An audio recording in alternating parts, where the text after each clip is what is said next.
as we get out our winter socks. Let's look at some adorable pictures that viewers snapped earlier this year, as a reminder of what we have to look forward to once the cold is over again. To begin with, I really do have to ask, what is this little elephant doing? It seems to be having a silly 5 minutes on the tar road in the Kruger Park. These photos by Graham Mitchley appear to show the little chap bending down to get a better look at the strange surface, maybe even giving it an experimental lick while he's down there. It seems like getting up is far too much of an arduous task after all that bending, and the calf decides to have a quick rest, enjoying the warm, thorn-free surface of the road, much to the amusement of passing tourists. Now owls, on the other hand, are the symbol of elegance and wisdom, perhaps with a slightly condescending air about them. Well, they apparently grow into that look, as these photos sent in by Peter Lestrange show. These spotted eagle owl chicks have much to learn in that department. Did you know, although they spend much of their lives in the trees, spotted eagle owls may actually nest on the ground. They incubate their eggs for 32 days, and the chicks will stay in the nest for 5 weeks. Getting back to the Kruger with these photos sent in by David and Margaret Brown, here is a sighting guaranteed to melt a few hearts. But what is that peeking into the frame from the left? Not just a lioness with tiny cubs, but one of them is a rare white lion cub. This is something that occurs very uncommonly in the wild and is always a special sighting.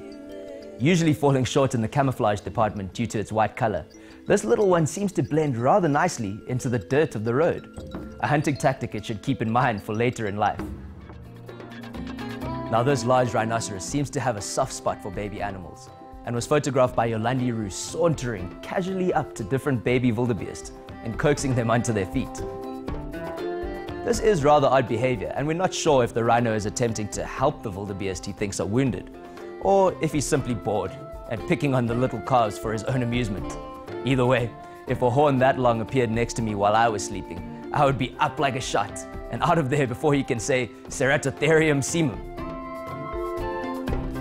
Did you know wildebeest calves are able to run just 3 minutes after they're born? This process happens so quickly so that the predators that follow their natural migratory patterns cannot target too many of them during their synchronized birthing.